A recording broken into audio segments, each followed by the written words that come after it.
Mga Lodi, don't skip ads po tayo. Maraming salamat sa patuloy ninyong pagsuporta. Paki-like and share naman dyan mga Lodi.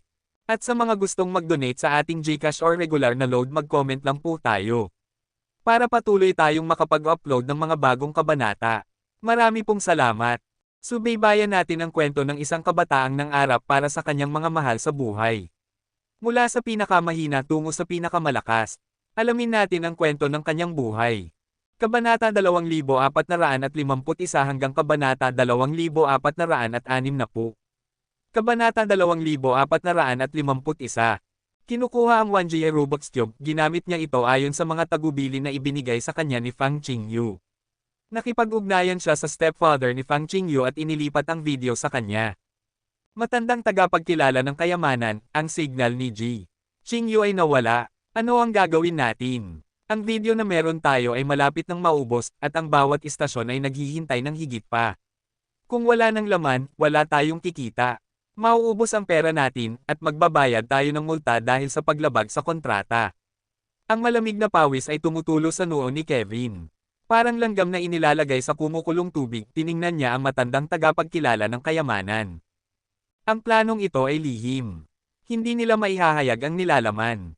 Nakipagkontrata sila sa iba't ibang media platform ng iba't ibang mataas na lahi, bumibili ng oras sa ere para sa kanilang mga video footage. Gayunpaman, ang mga mapagkukunang media na iyon ay may mahigpit na mga kinakailangan para sa nilalaman na kanilang inilalabas.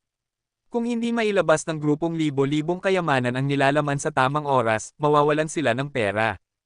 Ang telepono ng matandang tagapagkilala ng kayamanan ay patuloy na tumutunog. Hindi na niya kailangang tingnan ito dahil alam na niya na ang kanyang mga kasosyo sa negosyo ang tumatawag. Nabigo ang plano. Mawawalan siya ng kanyang ipon na isang katanggap-tanggap na pagkawala, ngunit maraming iba pang tao ang magiging bangkarote kasama niya. At hindi iyon ang pinakakinakatakutan niya. Si Qingyu ay dapat alam kung gaano kahalaga ang pagpapanatili ng pagtakbo ng video, ngunit natapos na ang komunikasyon. Siya ba ay, ang mukha ng matandang tagapagkilala ng kayamanan ay nagbabago sa iba't ibang emosyon. Bigla, ang 1GA Robux Cube ay nagliwanag. Isang bagong video ang inililipat mula sa Robux Cube ni Fang Qingyu. Nandyan na siya, at nandyan na ang laban. Dali, i-record ang lahat ng footage na ito at i-proseso ito kaagad. Si Kevin ay sobrang excited na sumisigaw siya ng mga tagubilin. Ang video na ito ay, paano niya kinukunan mula sa pananaw na iyon. Tinitigan ng matandang tagapagkilala ng kayamanan ang video na may malalaking mata. Ang video ay nagpapakita ng laban sa espiritu ng demonyo, ngunit tila kinunan ito mula sa pananaw ng unang tao. Parang ang taong kumukuha ng video ay ang taong nakikipaglaban sa espiritu ng demonyo. Napakalinaw ng bawat detalye. Ang mga normal na tao ay hindi makakaunawa sa raw footage, para sa kanila, mukhang mga malabong hugis at nakasisilaw na mga kidlat lamang ito. Ang video stream ng 1GA Robux Cube ay naitala ng mga espesyal na kagamitan, at maingat na inedit ito ng koponan ng libo-libong kayamanan bago ilabas sa kanilang mga mapagkukunang media. Pinaslo nila ito ng isang order of magnitude, kung hindi, karamihan sa mga tao ay hindi makakaunawa sa nangyayari. Tanging ang isang taong tulad ng matandang tagapagkilala ng kayamanan lamang ang makakapagpanood ng raw footage at mauunawaan ang aktwal na nangyayari. Si Hansen ay malas. Nagtago siya sa loob ng sistema ng Changxia at kumuha ng ilang tao upang hilahin ang kanyang bangka. Pagkatapos, nakilala niya ang isang lalaki na may 1GA Robux Cube. Ngayon, alam na ng hari ng sukdulan kung nasaan siya, at hindi na siya makakatakas. Ha! Nakaharap sila sa isang grupo ng mga hayop na ulap, bakit namatay ang video? Bumalik na ito ngayon. Ano ba ito? Ang mga hari ng sukdulan ay nakikipaglaban sa mga hayop na ulap, aba. Iyon ang Sea Demon Car. Ang Sea Demon Car ay bumubukas. Oh, Diyos ko, bakit nawala? Lahat ng mga channel ng media ay naglalaro ng mga video na ginawa ng matandang tagapagkilala ng kayamanan, lahat ng sabay-sabay. Ang palabas ay nakakuha ng atensyon ng maraming manunood. Dahil ang mga kagamitan sa loob ng sistema ng Changxia ay karaniwang naapektuhan ng mga bagyo ng magnetiko, karamihan sa mga pelikula na nagmula sa sistema ay halos hindi mapapanood. Ang pagkuha ng Sea Demon Car sa pelikula ay mas mahirap pa. Ang bawat lahi ay naaakit ng bagong palabas na ito, at ang bilang ng mga manunood ay tumaas ng husto.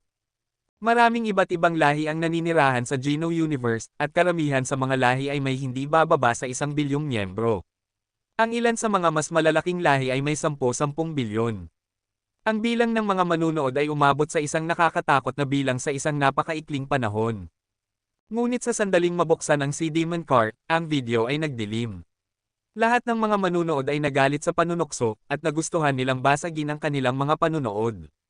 Dahil ang video ay naputol na noon, umaasa pa rin sila na babalik ito at mapapanood nila ito.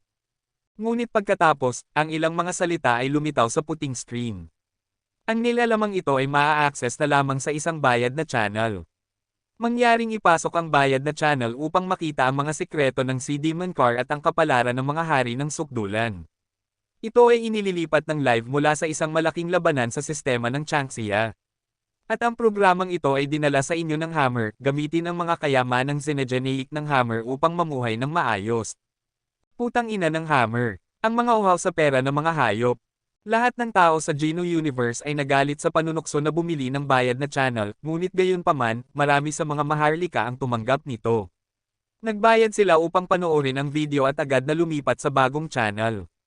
Ayaw nilang makaligtaan ng kahit isang segundo ng aksyon. Ito ang unang pagkakataon na ang si Demon Car ay ipinakita ng may ganitong kaliwanagan at detalye. Maraming tao ang gagastos ng malaking halaga ng pera para sa anumang piraso ng impormasyon na maaari nilang mahanap sa mahiwagang xenogeneic, ngunit ngayon kailangan lamang nilang gumastos ng isang maliit na halaga para sa isang buong video na nakatuon sa nilalang. Sulit ito, sobrang sulit. Ang mga tunay na elite ay wala nang pakialam sa gastos ng isang murang video. Kahit ang mga ordinaryong tao ay kayang manood. Ang bayad na channel ay nagkakahalaga ng halos kasing halaga ng isang pakete ng sigarilyo. Nang makapasok sila sa bayad na mode, nakita nila ang espiritu ng demonyo na lumabas sa si Demon Car.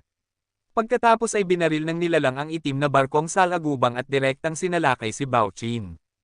Aba, ang espiritu ng demonyo ay malakas. Nakaka-overwhelm. Nakakatakot. Kaya ganito pala ang hitsura ng nilalang sa loob ng si Demon Car. Hindi ito gaanong malaki sa pisikal, ngunit nakakatakot pa rin itong panoorin. Ha! Ano ang nangyayari? Ang pananaw na ito ay parang may kumukuha ng video at nakikipaglaban sa espiritu ng demonyo ng sabay. Si Baochin ba ang kumukuha nito?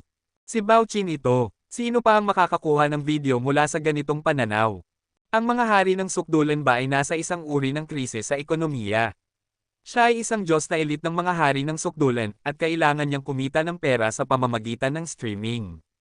At nagdagdag siya ng putang ina na sponsor at advert. Gaano kadesperado silang kumita ng pera? Huwag mong sabihin iyan. Hindi madaling maging isang Diyos na elite. Habang malakas sila, nangangailangan pa rin sila ng mga mapagkukunan.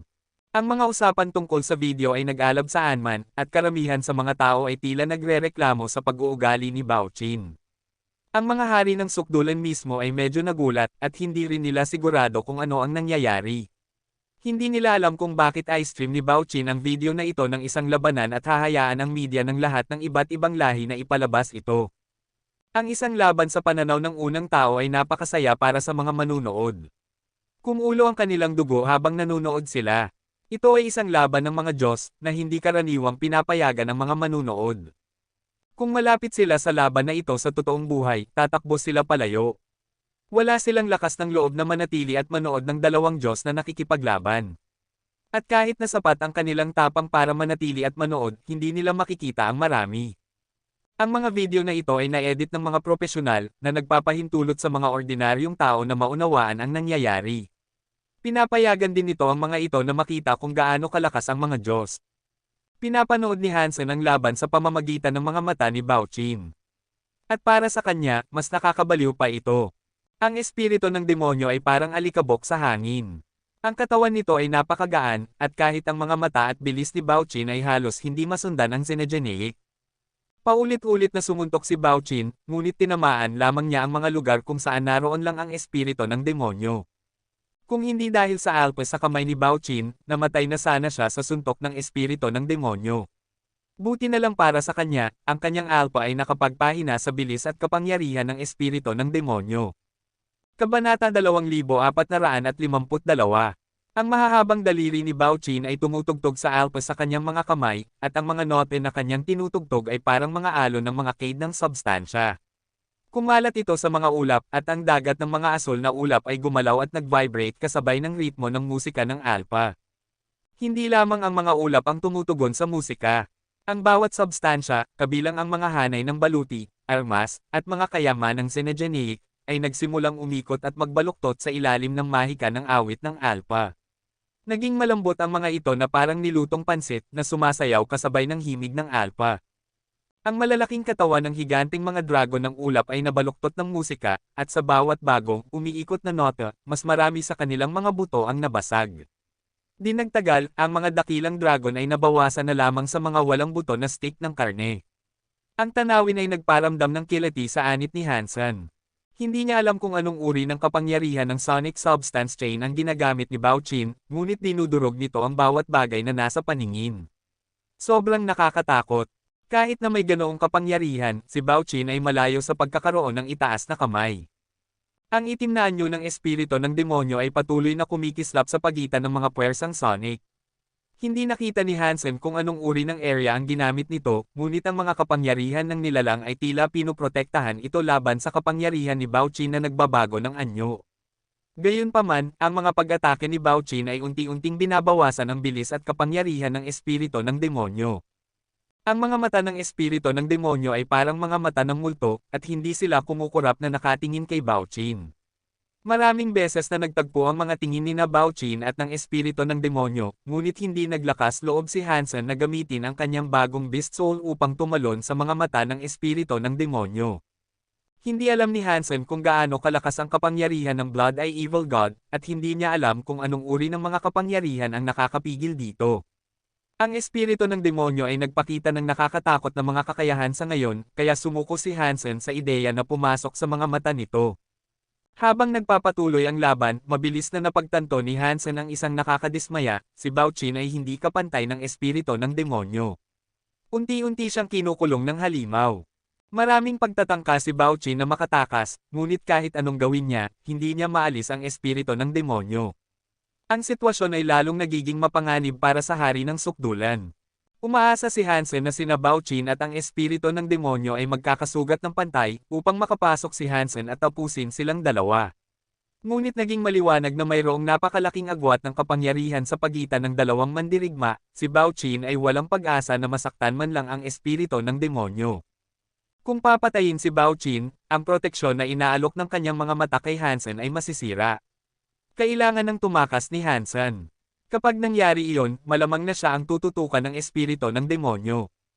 Kahit na gusto ng tumakas ni Hansen ngayon, ang kanyang mga pagkakataon na gawin iyon ay halos nawala na.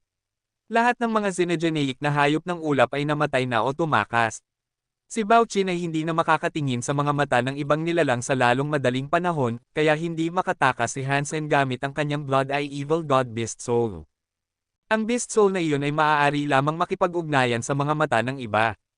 Wala itong mga kapangyarihang salamin tulad ng ginamit ni Miss Mirror. Kung gusto ni Hansen na makatakas ng hindi nakikita, kailangan niyang ang kanyang host ay makipag-ugnayan sa mata ng iba. Pang! Ang espiritu ng demonyo ay tumama sa dibdib ni Bao Qin na nagpunit sa kanyang baluti. Ang mga Diyos na kalamnan ng jade-like na dibdib ni Bao Qin ay napunit at ang dugo ay umapaw sa sugat. Ngunit ang banal na dugo ay hindi tumulo. Ang dugo ay naging itim, mausok na alikabok na tumaas na parang singaw. Umalon ito sa isang maliit, medyo nakakagambalang ulap. Nang makita ang mausok, alikabok na banal na dugo, ang espiritu ng demonyo ay labis na nagutom at nag-teleport patungo kay Bao Qin. Ding! Ang isa sa mga kwerdas ng alpha ni Bao Qin ay naputol, at isang bagong pagsabog ng dugo ay naging usok at bumukas na parang bulaklak sa gitna ng mga ulap. Si Bao Qin ay hindi makakaligtas dito, nagdesisyon si Hansen. Pinatay niya ang 1G Rubik's Cube, at nang ang sugatang si Bao Qin ay makipagtagpo sa mga mata ng espiritu ng demonyo, tumalon siya sa mga mata ng espiritu ng demonyo. Sana gumana ito, desperadong nanalangin si Hansen. Ang mga mata ng espiritu ng demonyo ay parang mga walang kaluluwang mata ng peteng. Pulang-pula ang mga ito na parang apoy. Mukhang medyo transparent. Hindi alam ni Hansen kung ang Blood Eye Evil God Beast Soul ay makakahanap ng kanlungan sa loob nito. Sa susunod na segundo, napagtanto ni Hansen na ang kanyang paningin ay nagbago nga. Nang mapagtanto niya na direkta niyang tinitingnan ang sugatang si Bao Qin, ang kaligayahan at ginhawa ay dumaloy sa kanya. Alam niyang nasa loob na siya ng mga mata ng espiritu ng demonyo. Ang pagtingin mula sa mga mata ng espiritu ng demonyo ay iba kaysa sa una niyang inakala. Dahil ang mga mata ng demonyo ay pula, inakala ni Hansen na ang pagtingin sa pamamagitan nito ay magbibigay ng pananaw na may kulay at maulap. Ngunit sa halip, ang pananaw mula sa mga mata ng demonyo ay talagang itim at puti. Ang lahat ng nakikita ni Hansen ay isang malabong iba't ibang kulay abo. Tumagal lamang ng isang sandali kay Hansen upang mapagtanto na ang kanyang mga mata ay hindi makasabay sa mga mata ng espiritu ng demonyo. Ginamit niya ang kanyang purple eye butterfly upang bawasan ang pagkakaiba sa pagitan ng kanyang paningin at ng demonyo, at ang mga imahe sa harap niya ay mabilis na naayos. Maliban kung ang kanyang purple eye butterfly ay aktibo, parang nakatingin siya sa labas ng isang mabilis na tren na may napakaliit na field of view. Ang lahat ng nakikita niya sa labas ay mabilis na dumadaan, at ang mga bagay ay nagiging malabo at mahirap makita. Ngunit gamit ang purple eye butterfly, nakikita ni Hansen ang lahat. Ang espiritu ng demonyo ay lumulutang sa harap ni Baochin. Ang bawat kwerda sa alpa ng lalaki ay naputol na, at ang mga multo na kamay ng espiritu ng demonyo ay dumaan sa alpa upang tumago sa dibdib ni Baochin. Ang usok mula sa banal na dugo ni Baochin ay kumakalat. Kinagat ni Baochin ang kanyang mga ngipin, at ang kanyang katawan ay nagpalabas ng napakaliwanag na liwanag. Ang mga daliri ng lalaki ay umabot sa walang kwerdas na alpa. Pagkatapos, ang ilang mga hindi nakikitang kwerdas ay lumitaw sa ilalim ng kanyang mga daliri. Ang bawat kwerdas ay nagpalabas ng kakaibang sonic power na palm unit sa espasyo upang lumikha ng isang higanting space vortex. Hinailan ng vortex ang mga kalapit na ulap, at pagkatapos ay sinimulan nitong hilahin ang espiritu ng demonyo at si Baochin mismo. Upang labanan ang puwersa ng vortex, ang espiritu ng demonyo ay kinailangang mag-teleport palayo. Sa kabilang banda, ang katawan ni Baochin ay sinipsip sa space vortex. Pagkaraan ng maikling panahon, nawala ang space vortex. Malamig na umungol ang espiritu ng demonyo. Lumingon ito at bumalik sa sea demon car nito. Lahat ng higanting dragon ng ulap ay patay na, kaya ang karwahe ay nakasabit na lamang. Kumaway ang espiritu ng demonyo, at ang dagat ng ulap ay nagsimulang gumulong. Ang mga ulap ay naging mga bagyo na humihigop at kumonsumo ng mas maraming ulap. Di nagtagal, ang mga bagyo ay nagbago sa mga bagong dragon ng ulap na lumipad patungo sa sea demon car. Nanigas si Hansen. Ang mga kapangyarihan at pamamaraan ng espiritu ng demonyo na ito ay baliw. Mahirap para kay Hansen na maunawaan ang kapangyarihan na kinakailangan upang tawagin ang napakaraming dragon ng ulap ng napakabilis. Hindi ko hahayaang makita niya ako. Kahit na mabulag siya ay hindi sapat upang makatakas ako ng matagumpay, paniniwala ni Hansen. Ang espiritu ng demonyo ay bumalik sa loob ng sea demon car. Lumingon ang karwahe at tumungo sa malalim na dagat ng mga ulap. Ang mga xenogeneics at mga hayop ng ulap sa paligid ay patay na ngayon. Ang natitira na lamang ay ang karwahe na sinasakyan ng espiritu ng demonyo. Ang sea demon car ay nanatiling hindi nasira sa buong laban, hindi maisip ni Hansen kung anong materyal ang gawa nito. Gusto ni Hansen na gamitin ang mga mata ng mga dragon ng ulap upang umalis, ngunit ang mga dragon ng ulap ay hindi naglakas loob na tumingin ng diretso sa espiritu ng demonyo. Hindi rin sila tiningnan ng espiritu ng demonyo, kaya hindi nahanap ni Hansen ang pagkakataong kailangan niya. Walang dapat ikabahala. Hanggat hindi ako mapapansin ng espiritu ng demonyo, makakatingin din siya sa mga mata ng ibang nilalang. Maaga o huli, makakatakas ako. Habang ang espiritu ng demonyo ay nanatiling hindi nakakaalam sa presensya ni Hansen, sa wakas ay nagsimulang mag-relax si Hansen. Sa loob ng batong karwahe, ang espiritu ng demonyo ay nakatingin sa unahan ng hindi ipinipikit ang mga mata. Marahil ang mata ng nilalang ay hindi lang basta maisasara. Habang tinitingnan niya ang mga mata ng espiritu ng demonyo, nakita ni Hansen ang loob ng batong karwahe. May nakasulat na mga salita sa mga dingding ng bato. Dahil ang paningin ng espiritu ng demonyo ay itim at puti, hindi masasabi ni Hansen kung ano ang tunay na kulay ng mga salita. Karamihan sa mga bagay na tiningnan ni Hansen ay kinakatawan ng mga kulay abo na tono. Ang mga salita ay nakasulat sa isang maliit na sulat, at ang bawat letra ay hindi mas malaki kaysa sa isang langaw. Ngunit nang tumingin ng mas malapit si Hansen, napagtanto niya na ang mga salita ay sinauna at malakas. Parang mayroong isang walang hanggan, kamangha-manghang universo na naninirahan sa loob nito. Kabanata 2453. Masaya si Hansen. Akala niya ay isang high-class na Geno art ito, ngunit nakasulat ito sa karaniwang wika ng universo. Dahil nakasulat ito sa isang wikang alam niya, madali para sa kanya itong matindaan. Ngunit nang tumingin siya ng mas malapitan, napagtanto niyang ang mga salita ay hindi isang Geno art. Sa katunayan, ang nilalaman nito ay nakakalito, halos walang kabuluhan. Hindi makita ni Hansen kung saan nagsimula ang pagsulat. Ang pagsulat ay tila tumatakbo sa maraming dingding ng karwahe, ngunit dahil iniikot ng espiritu ng demonyo ang ulo nito, nakikita lamang ni Hansen ang dingding na nasa harapan niya. Nakukuha ang aking kahilingan sa pamamagitan ng paggamit ng iyong pag-ibig. Paumanhin. Pagkatapos ay maaari kong gawin muli ang kahilingan, upang buhayin muli ang pag-ibig, ngunit tatanggapin ko ang malaking pagdurusa. Iyon ang dahilan kung bakit ako naging demonyo, at hindi ko na maituloy ang relasyon. Gusto kong wakasan ang buhay na ito, ngunit napakahirap. Binasa niya ito lahat, huminto nang maabot niya ang dulo ng kanyang nakikita. Ang taong sumulat ba nito ay humiling sa isang Diyos, pagkatapos ay pinagsisihan ang kahilingang iyon. Sino ang taong humihiling? Hindi ako makapaniwala na sinubukan niyang humiling ng 2 beses. Ang mga normal na tao ay humihiling lamang ng 1 beses at nagdurusa bilang resulta, ngunit ang taong ito ay humiling ng 2 beses. Isang kahilingan na maging isang demonyo, ang espiritu ba ng demonyo ang sumulat nito? Nalilito si Hansen. Halos hindi maisip, ngunit batay sa nalalaman ni Hansen, tila malamang na ang espiritu ng demonyo ang sumulat sa mga dingding. Sino pa ang makakasulat ng isang bagay sa loob ng Demon Car? Nakakahiya na hindi ko makita ang buong nilalaman. Kung kaya ko, mauunawaan ko ang dahilan at ang mga bunga. Kung ang espiritu ng demonyo na ito ay talagang ang taong binabanggit ng teksto, kung gayon siya ay dapat na isang kahangahangang tao bago siya naging demonyo na siya ngayon. Habang patuloy na nag-iisip si Hansen sa kanyang sarili, ang paningin ng espiritu ng demonyo ay gumalaw. Sumulyap ang espiritu ng demonyo sa kaliwa nito, at sinundan ni Hansen ang tingin nito. Mayroong isang bagay na nakaukit din sa dingding na iyon, ngunit ang paningin ng espiritu ng demonyo ay hindi nagtagal sa mga salita. Mabilis itong tumingin palayo, at wala ng oras si Hansen upang basahin ang mga salita. Ngunit nang lumingon ang espiritu ng demonyo sa ibang direksyon, nakita ni Hansen ang imahe ng isang babae. Ang larawan ay napakasimple. Ilang linya lamang ito, ngunit sapat na ito upang iguhit ang figure ng isang babaeng mahaba ang buhok. Walang mukha, ngunit ang figure lamang ay sapat na upang ipaalam kay Hansen na siya ay maganda.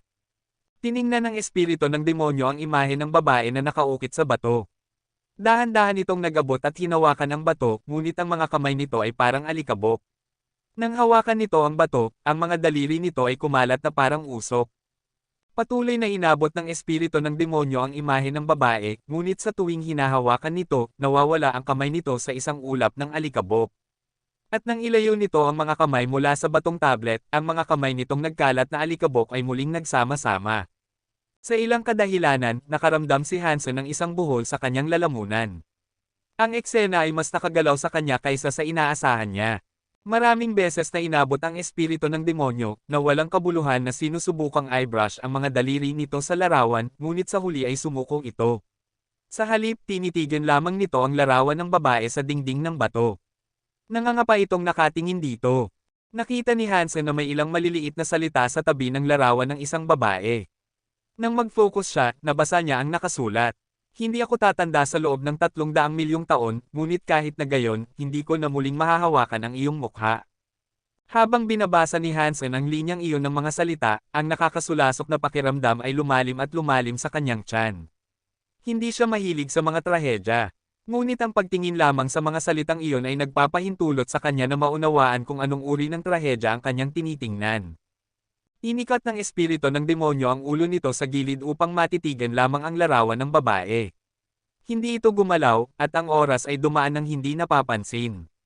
Hindi bababa sa 1 oras ang lumipas sa walang kilos na estado na ito, at ang Demon Car ay patuloy na mas matatag na sumulong sa buong oras, na hinihila ng mga higanting dragon ng ulap na tinawag ng espiritu ng demonyo mula sa mga ulap.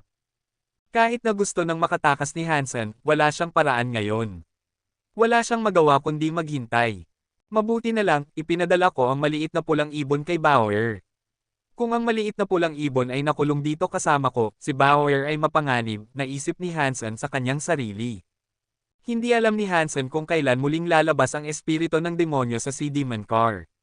Napansin ni Hansen na walang ginawa sa mga mata ng espiritu ng demonyo na tila nakakuha ng atensyon nito. Kaya, tinawag niya si Warner, na inilagay niya sa loob ng Destiny's Tower. Si Warner ay nasa pagkawala ng malay sa lahat ng oras na ito, at hindi pa siya nagigising. Hindi siya kayang yakapin ni Hansen sa maghapon, kaya inilagay niya ito sa loob ng Destiny's Tower. Ang Sea of Soul ni Hansen ay nag-host sa Destiny's Tower, at si Warner ay hindi naging blunt sa buong panahong nasa loob siya. Kung hindi ako makakahanap ng pagkakataon na makatakas, maaaring kailanganin ko ang kapangyarihan ni Warner. Sinuri ni Hansen ang kanyang kalagayan, at napansin niyang medyo gumaling na siya. Bagaman ang kanyang katawan ay medyo mahina pa rin, hindi ito gaanong mahina tulad ng dati. Walang posibilidad na bigla siyang mamatay. Talagang ang blonde hair mode ang nagpalapit sa kanya sa kamatayan. Gumaling siya hanggat ang buhok niya ay nananatiling itim, ngunit napakabagal ng kanyang paggaling. Kung magpapatuloy ito, sino ang nakakaalam kung gaano katagal bago siya bumalik sa normal? Sinubukan ni Hansen na ipadala ang kanyang kapangyarihan sa kanya, ngunit tila hindi ito gumana.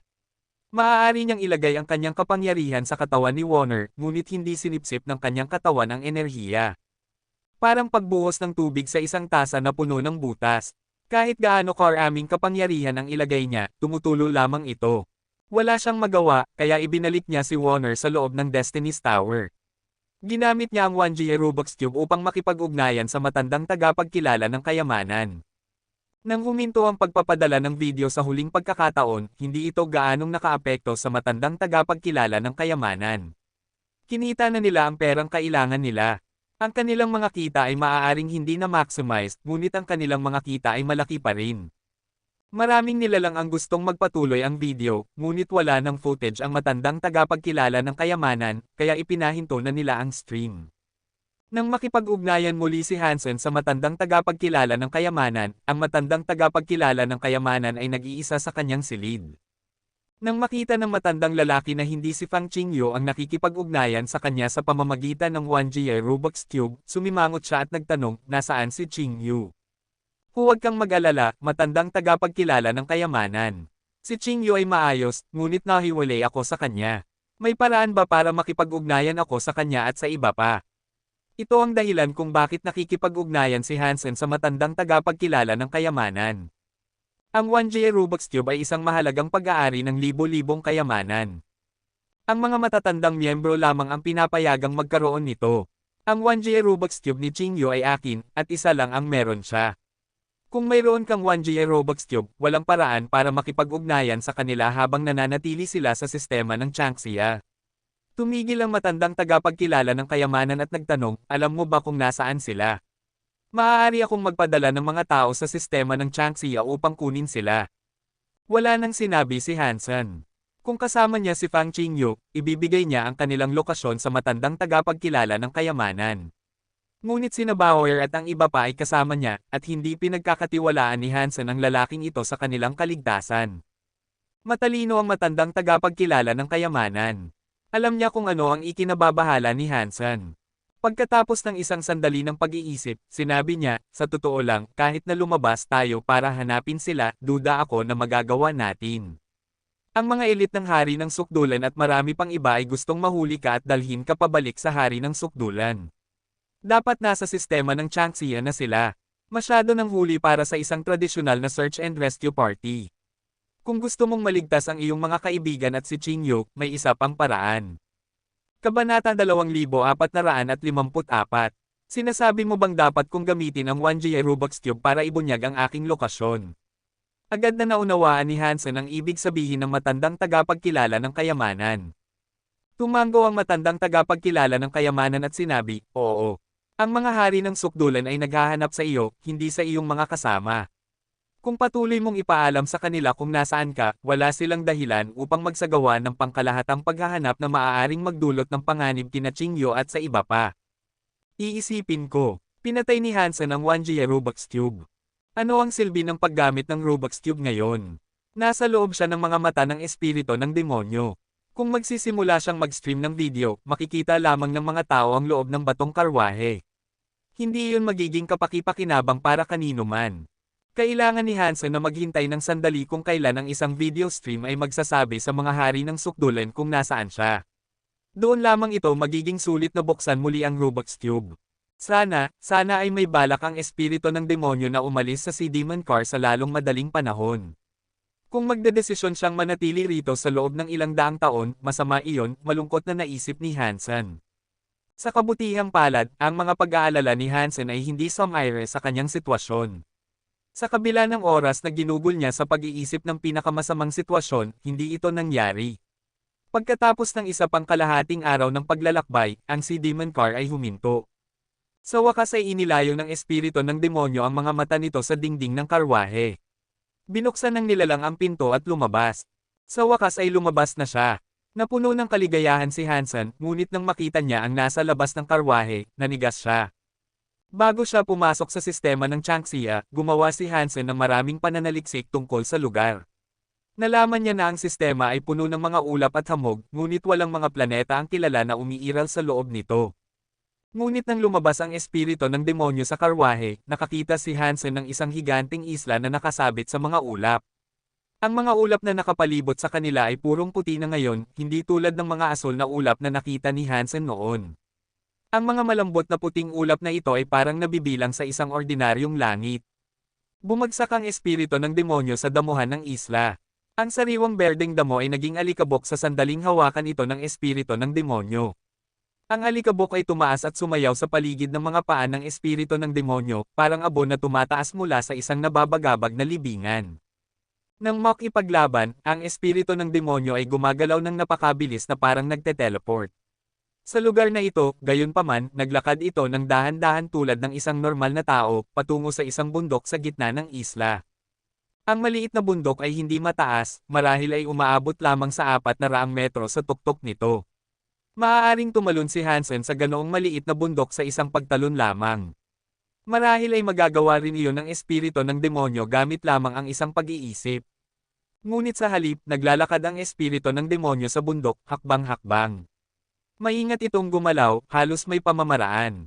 Ano ang sinusubukan niyang gawin? Nagtataka si Hansen. Bagaman gusto niyang tumakas, walang mga nilalang na kanyang mapapasukan ang mga mata. Ang isla ay natatakpan ng damo at may mga kakaibang bulaklak, ngunit walang mga nilalang na nakikita. Iniwan ng espiritu ng demonyo ang si Demon Car nang hindi man lang lumingon sa mga dragon ng ulap. Dahil doon, hindi man lang makatakas si Hansen sa pamamagitan ng pagtalon sa mga mata ng isang dragon ng ulap. Dahil hindi siya makatakas, ginugol ni Hansen ang kanyang oras sa pagtatangka na hulaan kung ano ang gagawin ng espiritu ng demonyo sa bundok. Ngunit kulang siya ng impormasyon upang makabuo ng anumang talagang makatwirang teorya. Nang makarating ang espiritu ng demonyo sa tuktok ng bundok, napagtanto ni Hansen na ang tuktok ng bundok ay patag. Mga laki ito ng isang basketball court, at may isang gusali na nakatayo sa gitna nito. Ang gusali ay may dalawang palapag, at tila gawa ito sa isang magandang uri ng kahoy. Ang gusali ay napapalibutan ng mga mag-agarang bakod na hardin. Ang mga hardin ay puno ng halaman, ngunit hindi ito maganda o maayos. Ang mga ito ay medyo pangit, at ang mga pader lamang na nakapaloob sa kanila ang maganda. Isang kahoy na gate ang nagbigay ng bukas sa bakod. Habang papalapit sila sa gate, nakakita si Hansen ng isang piraso ng kahoy na nakatusok sa lupa. 3 salita ang nakasulat dito, walang pag-ibig na bahay. Walang pag-ibig na bahay. Ano ang ibig sabihin niyan? Nagtataka si Hansen. Ang espiritu ng demonyo ay huminto sa labas lamang ng bakod. Ang kahoy na pinto ay hindi nakakandado, ngunit tila nagdesisyon itong huwag pumasok sa bakuran. Tumayo ito sa labas ng bakod, nakatingin sa bintana sa ikalawang palapag. Inisip ni Hansen na maaaring gumawa ng isang bagay na kawili-wili ang espiritu ng demonyo, ngunit nanatili lamang ito roon ng halos 1 oras. Hindi ito gumalaw kahit 1 pulgada. Purple Fight, anong ginagawa mo rito? Ayaw kitang makita, sabi ng boses ng isang babae mula sa ikalawang palapag. Matigas at malayo ang tono nito. Nanatili ang espiritu ng demonyo kung nasaan ito. Hindi ito gumalaw, at ang mga mata nito ay nanatiling nakatuon sa bintana sa ikalawang palapag. Binuksan ng babae sa loob ng kahoy na bahay ang bintana at galit na tiningnan ang espiritu ng demonyo. Kinagat nito ang mga ngipin at sinabi, "Umalis ka. Ayaw na kitang makita muli, alinman ay ibigay mo sa akin ang kahilingang iyon o patayin mo na lang ako." Si Hansen, nang marinig ang pangalang Purple Fight, naisip na parang pamilyar ito. Pagkatapos niyang hanapin sa kanyang alaala, inilagay niya ang pangalan. Ang kanyang mga mata at bibig ay nanlaki sa gulat. Ang pangalang ito ay parang kulog sa aking tainga. Isa sa 10 general ng Sacred ang walang talong general na Purple Fight. Gumugol si Hansen ng maraming oras sa pagsasaliksik sa Sacred. Pagkatapos ng kanyang laban sa Purple Eye Butterfly, maingat niyang sinaliksik ang bawat isa sa 10 general. Gayunpaman, sa huli, hindi niya gaanong nalaman ang tungkol sa kanila. Ngunit mula sa kaunting impormasyon na kanyang natipon, ang general na Purple Fight na ito ay napakagaling sa kanya. Walang talo siya kahit na nag-iisa siyang nakikipaglaban, na nagbigay sa kanya ng palayaw na, ang walang talong solo. Ang pangalan ay perpektong naglalarawan kung gaano nakakatakot ang general na Purple Fight. Mayroong isang alamat na nagsasabi na bago maging general si Purple Fight, siya ay isang kaaway ng pinuno ng Sacred. Sa isang punto, ang pinuno ng Sacred mismo ay natalo sa isang one-on-one na laban-laban kay Purple Fight. Iyon ang dahilan kung bakit nakuha ni Purple Fight ang titulong walang talong solo. Pagkatapos noon, gumamit ang pinuno ng Sacred ng isang uri ng panlilinlang upang talunin si Purple Fight at maangkin ang pagmamay-ari sa kanya. Si Purple Fight ay naging pinakamalakas sa 10 general ng Sacred. Ang espiritu ba ng demonyo na ito ay si General Purple Fight? Nahihirapan si Hansen na maniwala. Sa 10 general, si General Ghostbone ang pinakamahusay pagdating sa pamumuno ng mga hukbo, at si Purple Eye Butterfly ang pinuno ng pangangalap ng impormasyon. Ngunit pagdating sa paglalaban ng mag-isa, si Purple Fight ang pinakamahusay. Sa isang one-on-one deathmatch, ang mga pinuno ng 3 pinakamataas na lahi sa universo ay hindi siya matatalo. Nakita ng espiritu ng demonyo ang babaeng nakatingin sa kanya, ngunit wala itong sinabi. Tiningnan lamang nito ang babae. Nag-alangan si Hansen. Hindi niya alam kung dapat siyang manatili sa mga mata ng espiritu ng demonyo o tumalon sa mga mata ng babae. Patuloy na nagpadala ang babae ng isang serye ng mga nakakasulasok na panlalait at insulto kay Purple Fight. Ngunit tiningnan lamang siya ng espiritu ng demonyo nang hindi gumagalaw. Hindi ito tumugon sa kanyang mga salita, at halos parang hindi ito sinisigawan. Iyon ang nagparamdam kay Hansen na ang espiritu ng demonyo ay hindi talaga ang Purple Fight na binanggit ng babae. Nang mapagod ang babae sa pagsigaw, inilabas ng espiritu ng demonyo ang isang bagay. Lumitaw ito sa madilim na kamay ng espiritu ng demonyo mula sa wala at dinala niya ito sa gate. Hindi niya hinawakan ang kahoy o ang bakod. Nang makita ni Hansen ang bagay na inilagay ng espiritu ng demonyo sa lupa, lumiwanag ang kanyang mga mata. Isang libro ito. Ang libro ay gawa sa bato, at may 7 salita na nakasulat sa pabalat, nakakagulat na record ng mundo ng hari ng Sukdulan. Aba, iyon ang eksklusibong Geno Art ng Hari ng Sukdulan. Paano ito nakuha ng espiritu ng demonyo? Tama, dapat ay nakuha niya ito kay Bauchin. Dapat ay mayroon ito si Bauchin sa kanyang katawan nang makipaglaban siya sa espiritu ng demonyo, naisip ni Hansen. Nang makita ng babae ang nakakagulat na record ng mundo ng Hari ng Sukdulan, mas lalo siyang nagalit. Sumigaw siya, Purple Fight, ano ang silbi ng pagdadala mo sa akin ng lahat ng Geno Art sa mundo? Wala silang silbi sa akin. Patayin mo na ako o palayain mo na ako. Kabanata 2455. Nag-aalinlangan si Hansen. Hindi niya alam kung dapat siyang manatili sa mga mata ng espiritu ng demonyo o tumalon sa mga mata ng babaeng ito. Mula sa sinabi ng babae, nahulaan niya na siya ay ikinulong sa bahay na ito ng espiritu ng demonyo. Kung tumalon si Hansen sa kanyang mga mata, kahit na hindi niya matuklasan ang kanyang presensya, may posibilidad na hindi na siya makalabas sa lugar na iyon. Ngunit kung manatili siya sa loob ng mga mata ng espiritu ng demonyo, sino ang nakakaalam kung gaano katagal siya kailangang manatili sa loob ng Sea Demon Car? Ang pag-ikot ng kanyang mga hinlalaki sa Sea Demon Car sa loob ng ilang daang taon ay isang napakahirap na kapalaran. Ang babae ay dapat na mas madaling pakitunguhan kaysa sa espiritu ng demonyo. Kahit na matuklasan ako, hindi ito magiging mahirap na makatakas. Naramdaman ni Hansen na ang espiritu ng demonyo ay nasa bingit na ng pag-alis. Inalis ang kanyang pag-aalinlangan, isinalaman ni Hansen ang kanyang sarili sa mga mata ng babae bago pa man magkaroon ng pagkakataon ng espiritu ng demonyo na mawala ang pakikipag-ugnayan sa mata. Habang ang mga mura ng babae ay umuugong pa rin sa kanyang paligid, ang espiritu ng demonyo ay bumaba sa burol palayo sa bahay. Habang pinapanood niya ang papalayo na likod ng espiritu ng demonyo, nakaramdam si Hansen ng kalungkutan. Sa wakas, bumalik na sa normal. Gamit ang paningin ng babae, nakita na muli ni Hansen ang mga kulay. Isang ginhawa na magkaroon ng normal na paningin matapos na maipit sa monochromatic na mga mata ng espiritu ng demonyo.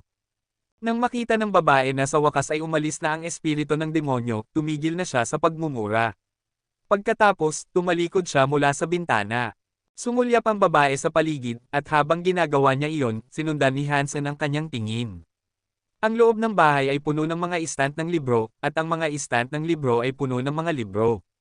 Masyadong mabilis ang paggalaw ng mga mata ng babae, gayunpaman, na pumihil kay Hansen na mabasa ang mga pamagat sa mga libro. Bumaba ang babae at umalis sa bahay. Sa kabila ng kanyang galit kanina, lumapit ang babae sa librong iniwan ng espiritu ng demonyo sa damuhan at kinuha ito. Nang bumalik siya sa bahay, itinapon ng babae ang nakakagulat na record ng mundo ng hari ng sukdulan sa sahig. Maraming beses niya itong tinadyakan na inilalabas ang ilan sa kanyang natitirang galit. Maya-maya pa, kinuha ng babae ang nakakagulat na record ng mundo ng hari ng sukdulan. Gumamit siya ng tela upang linisin ito, pagkatapos ay inilagay ito sa isang istant ng libro. Naging balisa ang babae pagkatapos noon. Tumayo siya at bumalik sa istant ng librong iyon, inilipat ng bahagya ang nakakagulat na record. May OCD ba ang babaeng ito? Naisip ni Hansen na medyo kakaiba ang babae. Walang ibang nilalang sa bundok na ito, tanging ang babaeng ito lamang ang nakatira ng mag-isa sa isang kahoy na bahay. Gusto ni Hansen na makatakas sa kanyang mga mata, ngunit tila imposible iyon. Hindi ko alam kung ano ang kaya ng babaeng ito. Kung ang kanyang kapangyarihan ay average, maaari ko lang hintayin hanggang sa sigurado na akong wala na ang espiritu ng demonyo. Pagkatapos ay maaari akong tumakbo palabas ng kanyang mga mata upang makatakas. Bilang paghahanda para sa pangyayaring iyon, maingat na pinagmasdan ni Hansen ang babae. Ang babae ay talagang kakaiba. Nang matapos na niyang paglaruan ang libro, umupo siya sa bintana at sumulyap sa labas. Napagtanto ni Hansen na ang mga ulap sa labas ng isla ay hindi na puti. Madilaw-dilaw ang mga ito na parang mantikilya. Masaya si Hansen. Kinuha niya ang kanyang 1G Rubik's Cube at kinunan ng video ang makikita mula sa bintana. Pagkatapos ay ipinadala niya ito sa matandang tagapagkilala ng kayamanan. Hindi mo ba ako gustong mahuli at kunin ang gantimpala sa aking ulo? Halika at subukan mo, sabi ni Hansen sa Rubik's Cube matapos niyang gawin ang pelikula. Matapos matanggap ng matandang tagapagkilala ng kayamanan ang footage mula kay Hansen, inedit niya ang clip at sinimulang i-stream ito. Hindi alam ni Hansen kung anong epekto ang maaaring maidulot ng larong ito, ngunit sa ngayon, iyon lang ang magagawa niya. Salamat sa Diyos, ang kahoy na bahay ay walang mga salamin o espada. Kung hindi, kung tumingin siya sa salamin at napansin na ang kanyang kaliwang mata ay pula, mapagtatanto niya na may problema. Matagal na umupo ang babae sa harap ng bintana. Hindi alam ni Hansen kung ano ang iniisip niya, at nagsisimula na siyang maniwala na hindi na siya muling gagalaw. Ngunit pagkaraan ng ilang sandali, sa wakas ay gumalaw ang babae. Bumantong hininga ng malalim ang babae. Tumayo siya at lumapit sa isang mesa. Ang mesa ay puno ng mga tambak ng libro at dokumento. Walang mga kagamitan na nangangailangan ng kuryente, ngunit marahil iyon ay dahil sa mga bagyo ng magnetiko na sumasalot sa sistema ng Changxia. Ang mga instrumentong elektrikal ay marahil ay hindi gagana rito. Ang silid ng babae ay inayos ng may parehong masusing atensyon sa detalye tulad ng iba pang bahagi ng bahay. Ang mga gamit sa mesa ay maayos na nakaayos, at ang kanyang mga libro at notebook ay perpektong nakahanay. Lahat ng panulat ay nasa tasa ng panulat. Ang babae ay may malubhang problema sa OCD. Nang umupo siya sa harap ng mesa, kinuha niya ang pinakamataas na notebook. Binuksan niya ang notebook at bumaling sa isang blankong pahina. Pagkatapos ng isang sandali ng pag-iisip, ang babae ay sumulat ng isang bagay sa blankong libro. Pinagsama niya ang mga salita, numero, at simbolo sa iba't ibang formula na hindi maintindihan ni Hansen. Hindi alam ni Hansen kung ano ang ginagawa ng babae. Sumulat ang babae ng may paulit-ulit na pahinga para sa pag-iisip. Di nagtagal, kinuha niya ang isang libro mula sa istant ng libro. Mabilis niyang binuklat ito, tila naghahanap ng isang partikular na bagay. Phenomenon. Hindi ba iyon ang Gino art na katulad ng textless book ng Sky Palace? Nagulat na naisip ni Hansen. Ang phenomenon ay isang lihim na kasanayan din ng Sky Palace. Ang nangyari pagkatapos ay mas nagulat pa kay Hansen. Patuloy na kinukuha at binabasa ng babae ang iba't ibang libro, at ang mga librong iyon ay ang mga nangungunang Gino art na eksklusibo sa iba't ibang lahi. Marami sa mga ito ay pinoprotektahan ng may sukdulang pagiging lihim. Nakita ni Hansen ang Gino art ng Destroyed na 3 Bodies in 1 Destroyed Chaos Godlight at ang Dragon's Evil Breaker Dragon Presence. Maraming iba pang sikat na Gino art na kilala sa Gino Universe ang naroon din. Marami ring pangalan na hindi pa naririnig ni Hansen. Sino ang babaeng ito? At bakit napakarami niyang lihim na Gino art dito? Tiyak na hindi ninakaw ng espiritu ng demonyo ang lahat ng ito para lamang sa kanya, tama. Imposible iyon. Hindi ibibigay ng mga lahing iyon ang kanilang mga sikreto ng libre. Ilang elite ang talagang magdadala ng kanilang lihim na Geno Art sa sistema ng Changxia para lamang manakawan. Hindi maintindihan ni Hansen ang sitwasyon. Ngunit habang pinapanood niya, napagtanto ni Hansen kung ano ang ginagawa niya. Malinaw na sinasaliksik niya ang mga Geno Art. Dahil hindi niya alam kung ano ang sinusulat niya, gayunpaman, hindi niya maintindihan ang pananaliksik na ginagawa niya. Parang kapag gumagamit ang mga normal na tao ng computer software. Bagaman maaaring gamitin ng mga tao ang isang programa araw-araw, kung nakakita sila ng isang coder na nagtatrabaho sa parehong programang iyon, wala silang ideya kung ano ang nakikita nila. Maliban kung makita ni Hansen ang mga Geno Art na sinasaliksik niya, wala siyang kahit isang ideya para malaman kung ano ang nakikita niya. Ang mga simbolo at formula ay hindi sapat para sa kanya upang malaman kung ano ang kanyang ginagawa. Hindi ito gagana.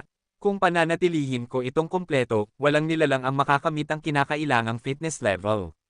Ang pagpapababa ng mga kinakailangan sa fitness ay sisira sa kasanayan, kaya walang silbi iyon, paano ko ito pananatilihin kumpleto at bababaan din ang mga kinakailangan sa fitness para sa pagsasanay. Bulong ng babae sa kanyang sarili. Inilalagay niya ang halos masakit na antas ng pokus sa problema, ngunit tila hindi siya makakaisip ng anumang solusyon. Nagpumiglas siya sa problema ng mas matagal, ngunit hindi pa rin niya ito malutas. Lumapit siya sa istant ng libro, kinuha ang nakakagulat na record, at sinimulang basahin ito. Kabanata 2456. Ang nakakagulat na record ng mundo ng Hari ng Sukdulan. Sa simula ng Hari ng Sukdulan, tinanggap ng langit at lupa ang lahing ito, sabi ng babae, binabasa ang paunang salita sa isang maayos na tinig. Tumigil siya, at isang mapang-uyam na tawa ang lumabas sa kanyang lalamunan. Napaka-presumptuous. Isang alipin lamang siya ng pinuno ng sacred, kaya paano niya magagawang sabihin iyon? Mukhang ang babaeng ito ay konektado sa pinuno ng sacred sa paanuman. Mukhang ang alpa ng Hari ng Sukdulan ay dating pag-aari ng sacred, marahil bilang isang mababang antas na tagapaglingkod. Nagulat na naisip ni Hansen. Pinagpatuloy ng babae ang pagbabasa ng nakakagulat na record, at pagkaraan ng ilang sandali, nagsimulang magmukhang naiinis siya. Akala ko ito ay isang espesyal na bagay, ngunit ito ay isang kalahating tapos na bersyon lamang ng blood spirit body ng pinuno ng sacred. At ang taong ito ay may lakas ng loob na tawagin itong katawan ng hari. Nakakatawa. Mas lalong nanlaki ang mga mata ni Hansen. Imposible. Ang mga katawan ng Hari ng Sukdulan ay imbento ng pinuno ng sacred. Tiningnan ng babae ang libro sa kanyang mga kamay na may pagkasuklam, ngunit pinagpatuloy niya ang pagbabasa nito hanggang sa matapos. Habang gumagalaw ang kanyang mga mata sa mga pahina, binasa ni Hansen ang kabuuan ng nakakagulat na record kasama niya. Bagaman ang manusktritong ito ay hindi ang orihinal na kopya, mayroon pa rin itong eksaktong parehong nilalaman tulad ng orihinal na nakakagulat na record. Ito ay isang napakamakapangyarihan at maraming aspektong Geno Art. Mayroon itong lahat ng bagay na maaaring gusto ng isang tao. Kung ang isang miyembro ng Hari ng Sukdulan ay may sariling katawan ng hari, makakahanap sila ng isang kasanayan na matututunan sa loob ng nakakagulat na record. Ninakaw ng aliping ito ang aking Geno World Speech. Medyo matalino siya, sa totoo lang. Pinagsama niya ang Geno World Speech sa isang Blood Spirit Body. Ngunit ang Geno World Speech at ang Blood Spirit Body ay parehong kalahating tapos lamang. Kahit paano sila pagsamahin, hindi nila maaabot ang huling yugto. Nawala na ng interes ang babae sa nakakagulat na record ng mundo ng Hari ng Sukdulan. Ibinalik niya ito sa istant. Nanigas si Hansen, at naisip niya, ang babaeng ito ay hindi mukhang masyadong matanda, ngunit nagsasalita siya na parang buhay pa siya noong panahon ng pinuno ng sacred. Posible ba iyon? Paano siya nabuhay ng napakatagal? Hindi masisisi ang alipin, sabi ng babae na may buntong hininga. Hindi niya kayang itaas ang sarili sa antas ng super gene. Kahit ang pinuno ng sacred at ako ay paulit-ulit na nabigo, at siya ay isang alipin lamang na may bahagyang abnormal na katalinuhan. Ang kanyang mga nagawa ay kapuri-puri, kung isasaalang-alang ang lahat. Umupo siya sa isang upuan. Nayanig ang puso ni Hansen. Ano ito? Ang super gene, ba na binanggit niya ay may kaugnayan sa mga santuwaryo sa paanuman. Sinulyapan ng babae ang kanyang notebook nang may pagkabagot. Isinara niya ito at ibinalik. Pagkatapos ay bumantong hininga muli siya. Walang mga klon na susundan. Hindi ko maintindihan kung bakit ang kwento ng mga Jin ay hindi masasanay, ngunit ang pagpapababa sa mga kinakailangan sa pagsasanay ay magpapahirap na makabuo ng Super Jin. Ano ang dapat kong gawin? Ang lalamunan ni Hansen ay humigpit na parang buhol at gusto niyang sumigaw. Ang kwento ng mga Jin. Sinasaliksik niya ang kwento ng mga Jin. Sino ang babaeng ito? Marahil ay tama ang pinuno ng Sacred. Imposible lamang na matukoy ang mga kamalian sa ilang Gino art. Kailangan nating maghanap ng paraan para mas mabilis na umunlad ang mga Jin ng mga nilalang. Kung mapabilis natin ang bilis ng pag-unlad ng mga Jin, ngunit sa ganoong kaso, bakit natin kakailanganin ang kwento ng mga Jin? Ang paraang iyon ay hindi gagana. Pagod na umiling ang babae. Ang puso ni Hansen ay parang dagat na binabagyo ng isang malakas na bagyo. Puno ito ng nakakatakot na mga alon at umuugong na hangin. Kung totoo ang sinabi ng babae, siya ang maaaring taong lumikha talaga ng ang kwento ng mga Jin. Maaaring mayroon siyang direktang koneksyon sa pinuno ng Sacred at marahil ay kilala pa niya ito ng personal. Gusto ni Hansen na tumakbo palayo sa nakakatakot na babaeng ito, ngunit mas gusto niyang malaman ang kanyang mga sikreto. Ngunit hindi niya masabi kung anong antas ang babae. Kung kaya ni Hansen, gusto niyang itali ang babae at tanungin hanggang sa makuha niya ang lahat ng impormasyon na mayroon siya. Ngunit isinasaalang-alang na ang babae ay maaaring nagmula sa parehong panahon ng pinuno ng Sacred, itinulak niya ang pag-iisip na iyon bago pa man ito humantong sa kanya sa paggawa ng isang mapusok na bagay. Napakaraming hindi alam dito, ngunit ang mga pira-piraso na kanyang pinagsasama ay nagsasabi sa kanya na kung hamanin niya ang babaeng ito, maaaring nasa malaking panganib siya. Kung nagsagawa siya ng pananaliksik kasama ang pinuno ng Sacred at itinuturing ang hari ng sukdulan na mga alipin lamang, ang kanyang kapangyarihan ay dapat na malaki. Marahil ay hindi siya kasing lakas ni Purple Fight, ngunit may mataas na posibilidad na siya ay isang top-class na Diyos. Hindi kumpiyansa si Hansen na kaya niyang harapin ang isang taong tulad niya. Kung ibunyag niya ang kanyang sarili, siya ang maaaring ma-interrogate. Kailangang maging matyaga si Hansen. Kung patuloy na kakausapin ng babae ang kanyang sarili, maaaring maibunyag niya ang higit pang mga lihim ng malakas. Ngunit hindi siya nagsasalita sa kanyang sarili araw-araw. Minsan, wala siyang sasabihin kahit isang salita, ngunit tuwing dumadalaw ang espiritu ng demonyo, tila nagwawala siya. Pagkatapos sumigaw at murahin ang espiritu ng demonyo hanggang sa umalis ito, kakausapin niya ang kanyang sarili sa natitirang araw habang nagpapalamig siya. Ngunit wala na siyang inihayag pang mga lihim.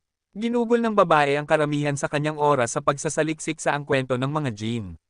Ginamit niya ang anumang Gino art na makuha niya upang subukan at baguhin ito. Sinubukan niya ang maraming iba't ibang paraan, ngunit wala sa mga ito ang tila gumana. Habang nagtatrabaho ang babae sa kanyang notebook, nakita ni Hansen ang kompletong ang kwento ng mga Jin. Pagkatapos ng isang maikling pagsusuri, kinumpirma niya na ito ay talagang ang parehong Gino art na kanyang pag-aari. May ilang pagkakaiba, gayunpaman. Dahil ang kwento ng mga Jin ng babaeng ito ay may ilang pagbabago, ang ilang bahagi ng Gino art ay mas advanced kaysa sa bersyon ni Hansen. Ngunit hindi gaanong marami ang pagkakaiba. Malinaw, ang kwento ng mga Jin ay nakumpleto na noong matagal na panahon. Ngunit dahil ang pagsasanay sa ang kwento ng mga Jin sa orihinal nitong anyo ay simpleng hindi posible, kinakailangan ang mga pagbabago. Bilang karagdagan sa orihinal na bersyon, ang babae ay nag-eksperimento sa daan-daang binagong variant ng Gino art. Ginawa ng babae ang bawat bersyon na kakaiba sa ilang paraan, na umaasa na makahanap ng isang bagong anyo ng Gino art na mas mahusay kaysa sa orihinal. Wala sa mga pagtatangka ang nagtagumpay, gayunpaman. Lahat ng mga variant ay, sa huli, mga nabigong eksperimento. Si Hansen mismo ay nagsanay sa ang kwento ng mga Jin. Nang una niyang simulan ng pagtatangka na gamitin ang Gino art, ang kanyang fitness level ay masyadong mababa upang talagang maisigawa ang kasanayan. Ngunit sa tulong ng itim na kristal na baluti, sa huli ay nagawa niyang gawin ang kwento ng mga Jin. Nakipag-usap si Hansen kay Professor Bayesian tungkol sa Gino art. Walang ordinaryong nilalang ang makakapag-ensayo gamit ang kwento ng mga Jin dahil ang mga kinakailangan sa fitness ay masyadong nakakabaliw upang maunawaan. Ang tanging paraan upang ito ay matutunan, umano, ay ang magkaroon ng katawan na kasing perpekto ng katawan ng isang Diyos. Ang mga normal na tao ay may mga depekto sa kanilang mga katawan, at kahit na ang maliliit na depekto ay magpapahirap sa Gino art na matutunan. Pinanood ni Hansen ang babaeng magsagawa ng pananaliksik araw-araw. Bagaman wala siyang pag-unlad, nagsimulang makakuha si Hansen ng mas malalim na pag-unawa sa ang kwento ng mga Jin. Maraming bagay na hindi niya lubos na naunawaan noon, ngunit ngayon, naging malinaw na ang mga ito. Habang tinatamasa ni Hansen ang kanyang bagong natuklasang kaalaman, ang babae ay lumabas sa kahoy na bahay. Pumunta siya sa isang pool sa hardin. Yumuko siya, at tila iinuman niya ang tubig. Ngunit nang makita niya ang kanyang refleksyon, nanigas siya. O hindi, biglang nagulat si Hansen. Kabanata 2457.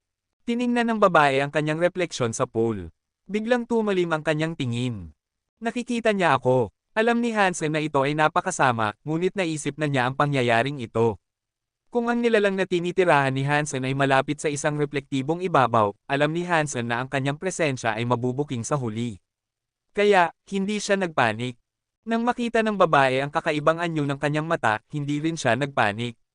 Ngumiti siya at sinabi, "Kagiliw-giliw. Naglakas loob kang gumamit ng eye trick sa isang taong tulad ko. Matapang ka." Pagkatapos noon, nagpalabas ang babae ng nag-aapoy na gintong liwanag sa kanyang mga mata. Nagsimula ito sa kanyang mga pupil at kumalat sa kanyang mga iris, dahan-dahang nilalabanan ang pula at binabago ito sa ginto. Humapit ang dibdib ni Hansen. Hindi niya alam kung anong uri ng kapangyarihan ang ginamit ng babaeng iyon, ngunit matapos lamunin ng gintong liwanag ang kanyang mga mata, inalis ng babae ang kanyang kapangyarihan. Sa sandaling ilabas niya ang kanyang kapangyarihan, ang kulay ginto ay namatay at muling lumitaw ang pula. "Ha! Ang aking GoldenEye ay hindi gumana. Mahirap ito," sabi ng babae na may isang masayang ngiti. Nagbago muli ang kulay ng kanyang mata. Sa pagkakataong ito, isang malalim na itim ang dumaan sa kanyang mga iris. Ang itim ay dumaan sa kabuuan ng kanyang mga eyeball, na nilalamon ang pula. Nang ang kanyang mga mata ay tuluyang naging madilim, tumigil ang babae sa pagbibigay ng kapangyarihan sa teknik na kanyang ginamit. Muuli, sa sandaling ilabas niya ang teknik, ang pula ay bumalik sa kanyang mga mata. Ang darkness ay hindi rin gumana. Kapana-panabik, pinagpatuloy ng babae ang pagsubok ng maraming iba't ibang talento sa mata habang tinatangkang tanggalin si Hansen, ngunit nagtagumpay lamang ito sa paggawa ng kakaiba ng kanyang paningin. Wala namang tila nakaapekto sa kapangyarihan ng Blood Eye Evil God Beast Soul, gayunpaman. Natuwa si Hansen sa pagganap ng kanyang Beast Soul. Kaya ito pala ang kapangyarihan ng isang mutant na Diyos na Beast Soul. Kahit ang babaeng ito ay wala nang magagawa laban sa akin. Napakakawili-wili. Ang babae ay nakangiti na ngayon ng malapad. Sa halip na magalit sa kanyang paulit-ulit na pagkabigo, mukhang nasasabik siya. Pagkatapos noon, hindi na gumamit ang babae ng anumang eye skill. Itinaas niya ang kanyang mga daliri at nagtipon ng isang uri ng liwanag. Ang mga hibla ng espiritual na liwanag ay tumaas mula sa kanyang mga daliri, na nagiging isang salamin na lumulutang sa harap ng kanyang mukha. Ang salamin ay nakalawit sa harap ng mata ng babae, ngunit walang refleksyon ng tao sa loob nito. Isang kakaibang liwanag ang umiikot sa ibabaw ng pilak na salamin, at sa huli, ito ay naging isang malalim na pulang kulay at nagsimulang mag-ikot ng mas mahigpit at mas mahigpit na mga swirl. Sa mga sandali, ang pulang kulay ay nagbago upang ilarawan ang mukha ng Blood Eye Evil God. Ito ay Blood Eye Evil God. Kaya pala hindi gumana ang aking mga eye skill. Nang makita ng babae ang imahe ng Blood Eye Evil God, ngumiti siya sa biglaang pag-unawa. Itinaas niya ang kanyang daliri at idinikit ito sa kanyang noo sa itaas lamang ng kanyang mga mata. Mas maraming espiritual na liwanag ang pumasok sa kanya. Ang mga mata ng babae ay nabasag na parang baso. Ang madilim na espasyo na tinitirhan ni Hansen ay gumuho at napilitan siyang lumabas. Bumagsak siya sa lupa at agad na sinubukang tumalon palayo sa bahay. "Ano ito? Iyon ay hindi Blood Eye Evil God," bulong ng babae na may pagtataka. Ang kanyang mga mata ay gumaling kaagad at ang kanyang mga kamay ay hindi tumigil sa paggalaw. Itinaas niya ang isang kamay at isang kristal na bola ay lumipad patungo kay Hansen upang mahuli siya. Gumalaw si Hansen upang umiwas sa kristal na bola, ngunit inilipat ng babae ang posisyon ng kanyang kamay at naghagis ng ilang liwanag na tumama kay Hansen ng may katumpakan. Ang katawan ni Hansen ay naging mas mabigat, at ang kanyang bilis ay bumaba ng husto. Isang malalim na sakit ang tumama sa kanyang likod, at naramdaman niya na parang nag-ejaculate siya ng maaga at pagkatapos ay naging impotent. Bigla siyang tinamaan ng sakit ng regla ng isang babae, at ang kanyang paningin ay naging malabo. Ang sakit at pagduduwal ay dumaan sa kanya. Alam lamang ng Diyos kung gaano karaming Geno art ang ginamit ng babae upang bigyan siya ng ganoong kakilakilabot na serye ng mga kapansanan. Ginamit ni Hansen ang kanyang Jade-esque area na nagbagong anyo ng kanyang katawan sa jade-like na yelo. Ang nakakapagpahina ng mga Geno art ng babae ay hindi na gumana kay Hansen na nagpapahintulot sa kanya na umiwas sa pangalawang pag-atake ng kristal. Pagkatapos, tumalon siya palabas ng bintana. Ang mukha ng babae ay parang mukha ng pusa na humahabol sa daga. Parang gumawa siya ng isang kamanghamanghang pagtuklas. Lumabas din siya sa kahoy na bahay. Gusto ni Hansen na lumipad palayo at makatakas sa isla, ngunit sa sandaling gumalaw siya, nakita niya ang kristal na bola na humahabol sa kanya. Umiwas si Hansen, ngunit sumabog ang kristal na bola. Nagbago ito sa isang higanting kristal na lambat na tumatakip sa buong isla. Wala nang matatakbuhan si Hansen. Ang mga daliri ni Hansen ay gumalaw ng mabilis, na naghahadjust ng mga sword silk habang tinatangkang iangat ang lambat ng kristal. Pinigilan niya ang lambat na mahulog sa kanya, at ang kanyang isipan ay nagmamadaling maghanap ng paraan palabas sa sitwasyon na ito. Pagkatapos ng ilan sa kanyang mga pag-atake, gayunpaman, napansin ni Hansen na ang babae ay hindi kasing lakas ng una niyang paniniwala. May kapangyarihan siya ng isang nilalang na king class sa pinakamarami, taya niya. Ngunit nagtataglay siya ng napakaraming Geno art na halos anumang bagay ay magagawa niya. Mayroon siyang walang katapusang supply ng mga sorpresa, iyon ay sigurado. Nang makita niya na ang kanyang kristal na lambat ay hindi mahuhuling si Hansen, binago ng babae ang kanyang diskarte. Ang kanyang mga daliri ay naging parang mga talam, at gumamit siya ng lahat ng uri ng Geno art upang umatake. Nahihirapan si Hansen na harapin siya. Nakaharap na si Hansen sa maraming makapangyarihang kalaban sa kanyang panahon, at ang ilan sa kanila ay natuto ng maraming kasanayan, ngunit ang babaeng ito ay maaaring gumamit ng literal na anumang bagay.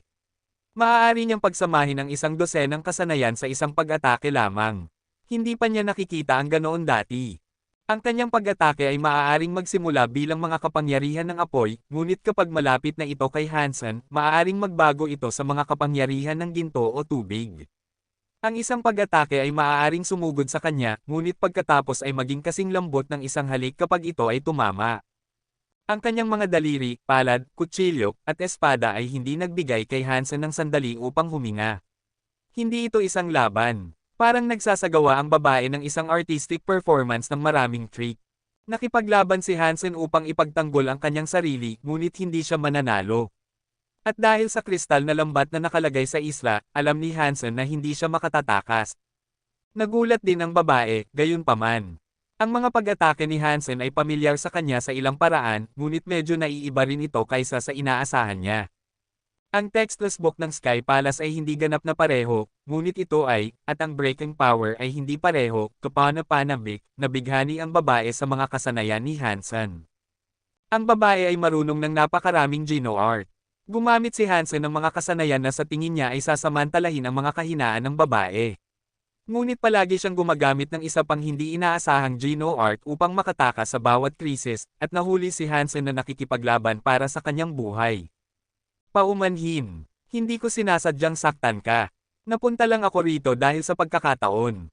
Wala akong masamang intensyon, kaya patawarin mo ako, pagmamakaawa ni Hansen, habang patuloy siyang nakikipaglaban. Gumamit ka pa ng ilang Geno art. Nakita ko na ang mga ito dati, utos ng babae, na hindi talaga tumutugon sa kalagayan ni Hansen. Maraming alam na Geno art si Hansen, ngunit hindi niya naisip na ang sitwasyon na ito ay nangangailangan ng mga ito. Sa halip na natili siya sa mga kasanayang alam niyang makakontra sa kanyang mga pag-atake. Ang babae na nakikitang si Hansen ay gumagamit lamang ng ilang kasanayan upang sirain ang lahat ng kanyang mga Geno art, ay mukhang lubos na naiinis. Baba, kumaway ang babae ng kanyang kamay, at ang kristal na lambat ay sinira ang mga sword silk ni Hansen at bumagsak patungo sa kanya. Maraming kade ng substansya ang gumalaw sa loob ng kristal na lambat. Diyosa siya. Napagtanto ni Hansen na ang babae ay naglalaro sa kanya. Hindi pa niya ginagamit ang kanyang tunay na kapangyarihan hanggang ngayon. Kabanata 2458. Malakas ang pagnanasang gamitin ni Hansen ang kanyang Super God Spirit Power para makatakas sa bumabagsak na lambat, ngunit sa huli, pinili niyang huwag. Sa halip, hinayaan niyang mahuli siya ng kristal na lambat. Sino ka? Paano mo nagagamit ang mga kakayahan na dapat ay para lamang sa Blood Eye Evil God? Tanong ng babae kay Hansen, na nakulong na ngayon sa lupa na parang isda sa lambat. Ako si Prinsipe 16 ng Hari ng Sukdulan. Bai ang pangalan ko. Nakuha ko ang mga kapangyarihan ng Blood Evil ay nang hindi sinasadya. Bago pa matapos si Hansen, tumigas ang mukha ng babae. Hinigpitin niya ang kristal na lambat na nakahuli sa kanya, hinayla si Hansen pataas sa ere. Paano mo ako nagagawang lokohin? Ikaw ay isang crystallizer na nagpanggap na isa sa mga hari ng sukdulan. Ang Blood Evil Eye ay Geno Art ng Blood Eye Evil God. Imposible itong gamitin maliban kung mayroon kang mga Jin ng Blood Eye Evil God. Sa tingin mo ba'y tanga ako? Demandang sabi ng babae. Galit siyang tumingin kay Hansen. Lumitaw ang isang kadena ng substansya, at hinampas nito si Hansen. Ang letigo ay tumama ng napakalalim sa laman ni Hansen na nakikita ang buto sa sugat. Kung alam mo na akong crystallizer, bakit hindi mo nalang sinabi? Naisip ni Hansen, kinagat ang kanyang mga ngipin. Nang malakas na sabi niya, isang crystallizer ako, ngunit isang halo-halong lahi. Ang aking katawan ay may kaunting dugo ng hari ng sukdulan, at mayroon din akong kaunting dugo ng Blood Eye Evil God. Whoosh! Bago pa matapos si Hansen, hinampas siya muli ng babae. Ang kanyang mga mata ay parang sinusubukang magbuta sa mga mata ni Hansen. Halo-halo, ang puwet mo. Hindi ba sapat na ang pagiging crystallizer para sa iyo? Bakit mo isusuko ang iyong sarili sa aliping lahing iyon? At dugo ng Blood Eye Evil God. Sabihin mo sa akin, paano iyon nangyari? Napakagalit ng babae kaya naman patuloy niyang hinampas ang katawan ni Hansen. Nangako si Hansen sa kanyang sarili na hindi na niya uudyukan ang isa pang babaeng mananaliksik. Napakasama talaga ng ugali nito. Ngunit napagtanto ni Hansen ang isang bagay. Nang makita niya kung gaano napakagalit ng babae dahil nagpanggap siyang isang hari ng sukdulan, dali-dali niyang sinabi, Ginang, isa ka ring crystallizer, tama. Kilala mo ba si Left Crazy? Si Left Crazy at ako ay matalik na magkaibigan. Kilala mo si Left Crazy? Parehong nagulat at nalilito ang babae, at ang dalawang emosyon ay malinaw na nakikita sa kanyang mukha. Kilala ko siya, at napakalapit namin. Natuto ako ng isang Geno Art mula sa kanya, dali-daling sabi ni Hansen nang makumpirma niyang ang pangalan ni Left Crazy ay may bigat sa babaeng ito. Ngunit hindi interesado ang babae sa sinasabi ni Hansen. Tiningnan niya ito nang may pagkasuklam. Si Left Crazy ay masyadong mabait. Ikaw ay isang crystallizer. Kahit na ikaw ay kanyang kaaway, handa pa rin siyang magturo sa iyo kung handa kang matuto. Ang pag-aaral ng mga Geno Art mula sa kanya ay hindi nangangahulugang talagang malapit ka sa kanya. Bagaman sinabi niya iyon, bumitiw pa rin ang babae at inalis ang kanyang kristal na lambat. Pinalaya niya si Hansen mula sa kanyang mga gapos. Ano ang pangalan mo, Ginang? Kilala mo rin ba si Left Crazy? Tanong ni Hansen sa babae habang tumatayo siya at pinupunasan ang alikabok sa kanyang sarili. Ang babae ay talagang isang crystallizer na ikinagulat ni Hansen. Ayon sa nalaman ni Hansen hanggang ngayon, ang mga crystallizer ay lumitaw ilang sandali matapos masira ang sacred. Ang mga crystallizer ay walang Diyos sa kanilang hanay. Ngunit ang babaeng iyon ay nagsagawa ng pananaliksik kasama ang pinuno ng sacred. Ibig sabihin noon ay siya ay isang makapangyarihang figure sa panahon ng paghahari ng sacred. Hindi pinansin ng babae ang tanong ni Hansen. Tiningnan niya ito at sinabi, ikaw ay may dugo ng crystallizer, ngunit paano ang mga gene ng iyong katawan ay nakakapag-evolve ng napakabilis? Mabilis ang aking mga gene. Tanong ni Hansen, nagpapanggap na walang alam. Tiningnan ng babae si Hansen na may kunot noo. Sabi niya sa kanyang sarili, hindi dapat ito. Tinapos ng aking mga crystallizer ang kanilang mga pagsusuri bilang isang pagkabigo. Mahina ang kanilang fitness, at ang kanilang katalinuhan lamang ang nasa katanggap-tanggap na antas. Paano kaya ito naging napakabilis na umunlad? Nang marinig iyon ni Hansen, nagulat siya. Tiningnan niya ang babae at nagtanong, ikaw ang lumikha ng mga crystallizer. Umiling ang babae, hindi naman talaga. Ang mga crystallizer ay umiiral na, ngunit ginamit ko ang mga mapagkukunan ng sacred upang baguhin ang mga gene ng mga crystallizer. Pinabilis ko ang pag-unlad ng kanilang ebolusyon. Hindi ito gaanong tagumpay, ngunit mas maayos ang resulta kaysa sa inaasahan ko. Masama ang kanilang fitness at pag-unlad ng ebolusyon, ngunit napakatalino nila. Naging perpektong katulong sila sa aking trabaho. At si Left Crazy ay isa sa kanila. Pagkatapos noon, bumalik ang babae patungo sa kahoy na bahay.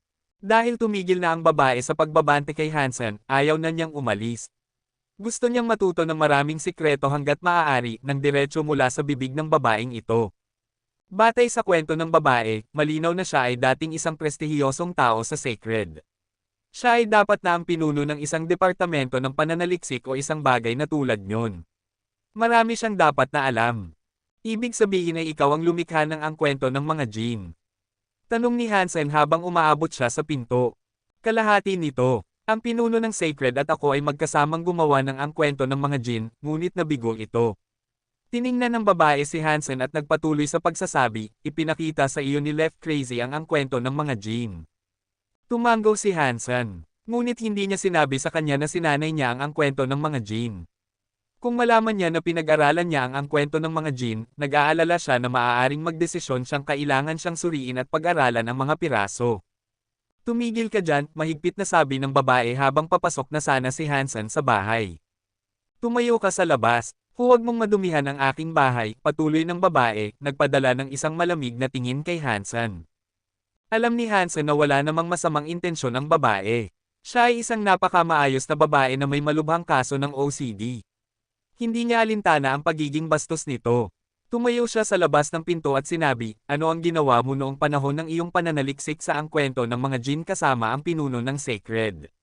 Narinig ko na ito ay may kaugnayan sa Super Jin. Pumasok ang babae sa bahay at kumuha ng pala. Lumabas siya at nagsimulang ayusin ang lupa kung saan ginulo ni Hansen ang damo habang nakikipaglaban. Ikaw, magsimulang lumutang. Huwag mong hawakan ang anumang bagay dito, sabi ng babae. Pagkatapos ay sinabuyan niya si Hansen ng pabango. Pinaglutang ni Hansen ang kanyang sarili gaya ng iniutos ng babae. Gusto niyang matuto tungkol sa relasyon sa pagitan ng ang kwento ng mga Jin at Super Jin, at pati na rin ang kanilang kaugnayan sa mga santuwaryo. Patuloy na nilinis ng babae ang dinaanan ni Hansen, at sinabi niya, sinasaliksik namin ang kwento ng mga Jin upang ang mga nilalang ay matuto kung paano gagamitin ang Super Jin. Hindi ba iyon itinuro sa iyo ni Left Crazy?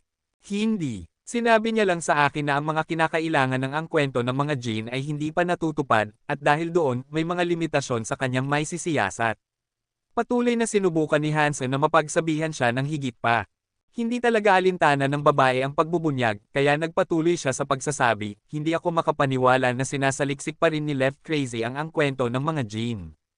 Tama siya, gayunpaman. May mga kinakailangan para sa ang kwento ng mga Jin na hindi kailanman natupad.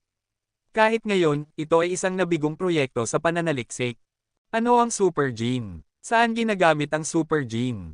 Tanong ni Hansen, sinusubukang huwag ipakita sa kanyang tinig kung gaano niya gustong malaman ang sagot na ito. Tiningnan ng babae si Hansen na may kakaibang ekspresyon. Habang nakatitig, tinanong niya, naniniwala ka bang may Diyos? Bakit ako tinatanong ulit ng babaong tanong na ito? Nagtataka si Hansen, naiinis. Ito ay isang tanong na wala siyang pakialam na sagutin. Bamantong hininga si Hansen at sinabi, nakakilala na ako ng ilang lalaki na nagsasabing sila ay mga Diyos. Ngunit hindi ko alam kung sila ay tunay na mga Diyos. Ang mga Diyos na nakilala mo, sinabi ba nilang kaya nilang tuparin ang iyong mga kahilingan? Sumimangot ang babae kay Hansen. Tumalo ng puso ni Hansen. Nakarating na siya sa pinakamahalagang punto, kaya dali-dali siyang sumagot, oo. Kabanata 2459. Sinimanggutan ng babae ang kanyang mga labi. Hinahaplos ang kanyang buhok, sinabi niya, ang pagiging Super Jin ay nangangahulugang pagpatay sa mga taong ito na nagsasabing sila ay Diyos. Bakit mo sinusubukan gawin iyon? Nagulat si Hansen. Alam niya kung gaano nakakatakot ang mga nilalang na iyon. Ngunit sa kabutihang palad, hindi nila direktang maaatake ang mga nilalang ng universo. Ang kanilang mga kapangyarihan ay mas malakas kaysa sa anumang nilalang sa loob ng Geno Universe. Kahit ang mga Diyos ay hindi maihahambing sa kanila. Ang babae at ang pinuno ng Sacred ay gustong patayin ang mga nagsasabing Diyos na ito. At ibinahagi ni Hansen ang kanilang baliw na pagnanasa. Hindi lang siya sapat na malakas ngayon, kaya hindi niya alam kung paano niya mapabagsak ang mga Diyos sa huli.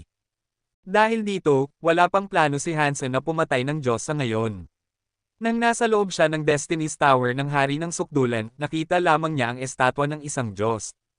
Kung hindi siya tinulungan ng itim na kristal na baluti, hindi niya magagawang talunin ang bagay na iyon. Hindi niya maisip kung gaano nakakatakot ang mga bagay kung haharapin niya ang isang tunay na Diyos. Hindi ko alam kung bakit hinahabol ng pinuno ng Sacred ang layuning ito, ngunit alam kong may mga dahilan ako, malinaw na ayaw ibahagi ng babae ang kanyang tunay na dahilan. Ang pagkakaroon ng Super Jin ay maaaring magpapahintulot sa isang tao na patayin ang mga Diyos na iyon. Tanong ni Hansen. Ayon sa aking pananaliksik, oo. Tama iyon. Tumango ang babae, nagsasalita ng may katiyakan. Ngunit pagkatapos ay umiling ang babae, nakangiting mapait. Ngunit ang aming pananaliksik ay nabigo pa rin. Natuklasan namin ang isang paraan na maaaring magbagong anyo ng isang katawan sa isang super gene, ngunit walang nilalang sa unibersong ito ang makakagamit ng paraang ito. Parang may hawak kaming kandila, at alam namin kaya naming sindihan ito, ngunit wala kaming posporo para gawin iyon. Napakakapit namin sa pagpapaalis ng kadiliman, ngunit hindi namin magawa. Iyon ang kahirapan na aming hinarap. Ang bagay na kulang sa amin upang makumplito ang kwento ng mga jin ay parang isang hindi malalampasan na hadlang. Pinagmukha nitong walang saysay ang lahat ng aming pagsisikap. Napakahirap bang isagawa ang kwento ng mga jin? Wala talaga kahit sino sa buong universo na makakagamit nito. Naguguluhang tanong ni Hansen. Pagkatapos ng lahat, natutunan na niya ang kwento ng mga jin. Nag-isip sandali ang babae, pagkatapos ay sinabi, ang problemang ito ay napakakomplikado, at ang pagpapaliwanag nito ng buo ay mangangailangan ng ilang oras. Gamitin ko na lang ang isang pagkakatulad. Ang isang kabayo ay kailangang kumain ng mga halaman para sa enerhiya, kaya maaari itong manatiling buhay at tumakbo. Gayunpaman, ang isang sasakyan ay nangangailangan ng gasolina upang gumana. Hindi mo mabibigyan ng gasolina ang kabayo, at hindi mo mabibigyan ng damo ang sasakyan. Ang paglalarawang ito ay hindi perpekto, ngunit medyo naiintindihan mo na ang ibig kong sabihin. Ang kwento ng mga jin ay may maraming mga kinakailangan, at walang nilalang sa universo na makakatugon sa bawat isa sa mga ito. Hindi ka maaaring kulang sa anumang departamento. Nagpanggap si Hansen na nauunawaan, ngunit talagang medyo nalilito siya. Nagsimula siyang magtanong ng isa pang tanong, ngunit hindi niya alam kung paano ipaliwanag ang hindi niya naiintindihan. Sino ang mga taong iyon na nagsasabing sila ay mga Diyos? Bakit ang mga may super gene lamang ang makakapatay sa kanila? Ibinalik ni Hansen ang usapan sa unang tanong. Ang tanong na iyon ay komplikado rin. Para ay simplify, ang mga Diyos na ito ay mga nilalang, ngunit umiiral sila sa ibang paraan kaysa sa atin. Parang ang pagkakaiba sa pagitan ng mga pisikal na anyo ng buhay at mga espiritu. Ngunit ang katotohanan ay mas komplikado, lalo na kapag sinusubukang maunawaan kung paano sila nakikipag-ugnayan sa ating universo. Tumigil ang babae, at pagkatapos ay nagpatuloy siya sa pagsasabi, at tinanong mo kung bakit ang mga may super gene ay makakapatay sa mga nagsasabing Diyos. Nagsimula ang lahat sa isang pagsusulit na isinagawa ng pinuno ng Sacred. Anong pagsusulit? Tanong ni Hansen. Hindi sinagot ng babae si Hansen. Tumayo siya at sinabi, okay, malinis na ngayon ang hardin. Huwag mong gawing marumi muli ang lugar na ito. Kung gagawin mo, gagawin kitang baboy. Nakalutang pa rin si Hansen sa ere, hindi nangangahas na hawakan ang lupa. Nag-aalala siya na gagawin talaga niya ang kanyang sinabi. Isinasaalang-alang ang kapangyarihan ng babae, malamang na mayroon siyang mas malakas na kasanayan sa pagbabago ng gene kaysa kay Burning Lamp Alpha.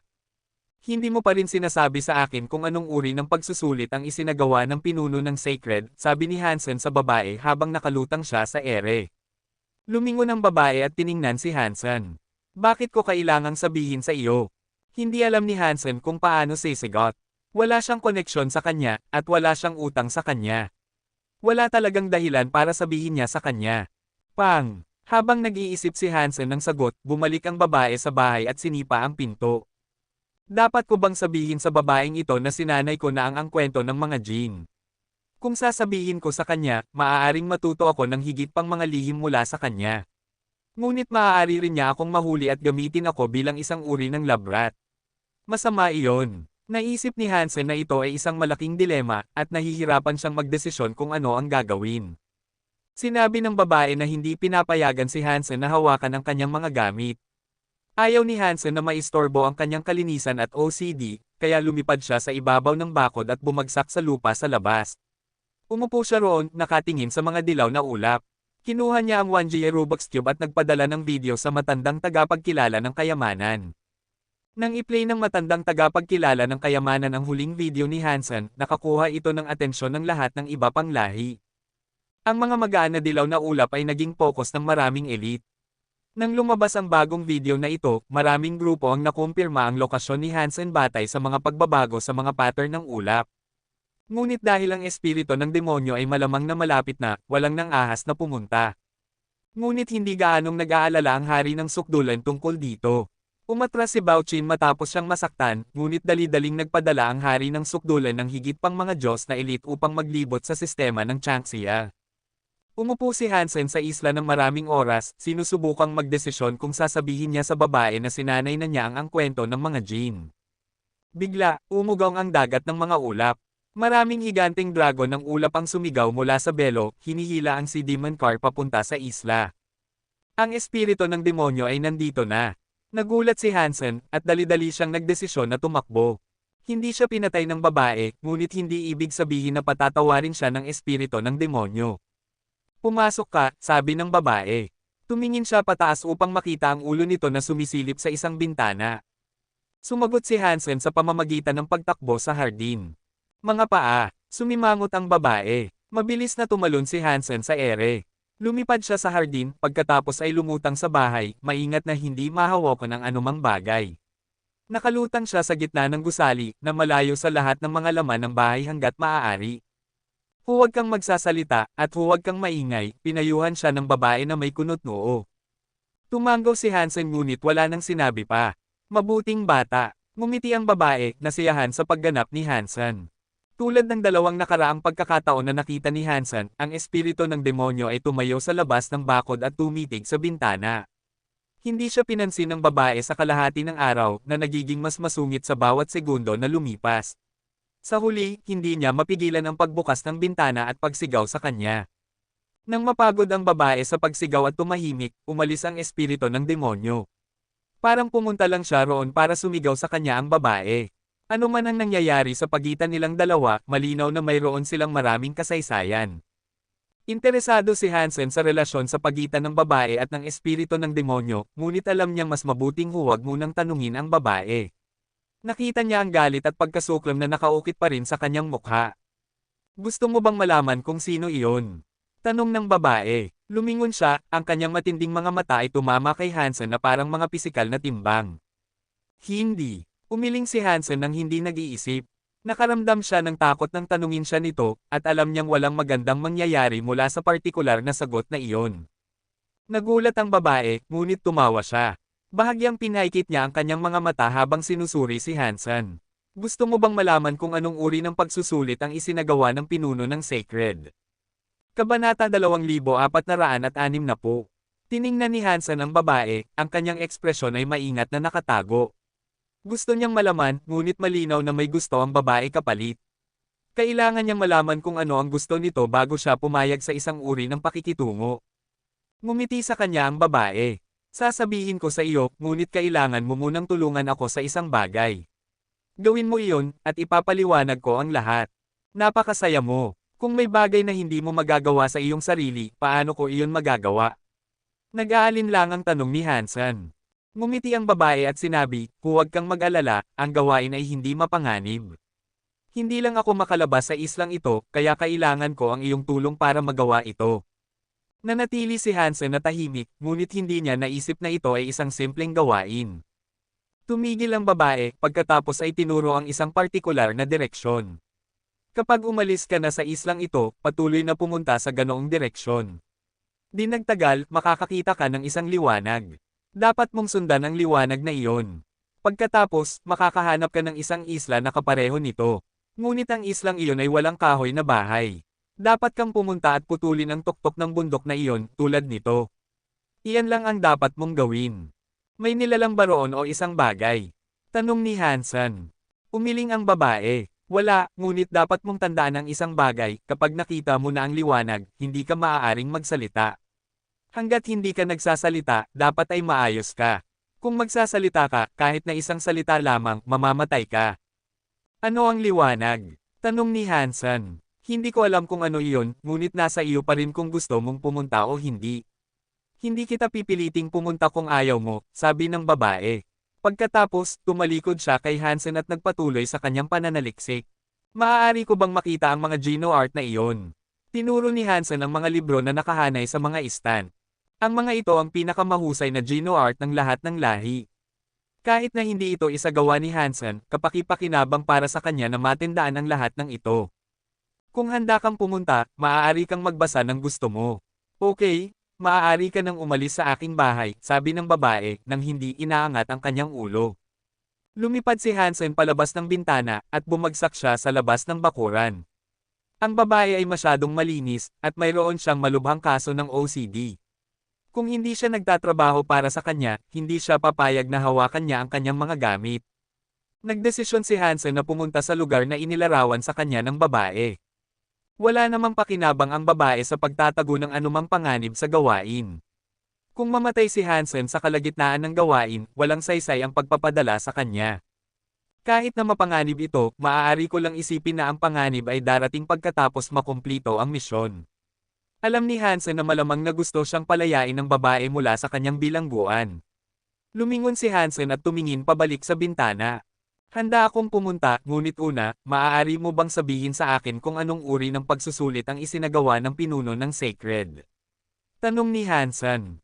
Sasabihin ko sa iyo kapag bumalik ka na, sagot ng tinig ng babae mula sa isang lugar sa loob ng kahoy na bahay. Natatakot ako na kapag bumalik na ako, wala ka na rito, sabi ni Hansen. Tumahimik ang babae ng ilang sandali, at hindi sigurado si Hansen kung ano ang ibig sabihin noon. Nang sasabihin na sana niya ang isang bagay pa, may lumipad palabas ng bintana.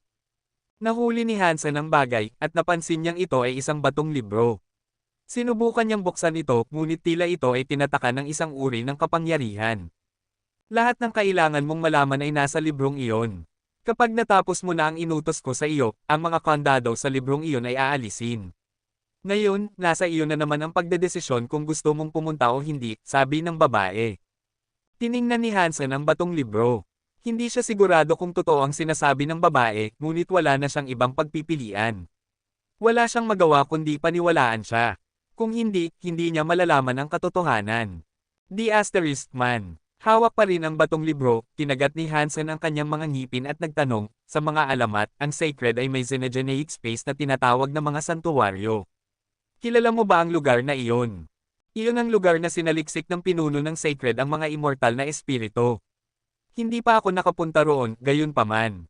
Kaya, hindi ko alam, sabi ng babae. Ang katotohanan na hindi alam ng babae ang tungkol sa mga santuwaryo ay nakakadismaya kay Hansen. Gusto ni Hansen na malaman ang mga sagot sa ilang karagdagang tanong, ngunit sinabi ng babae, hindi na ako sisigat sa anumang tanong mo kung hindi ka pupunta.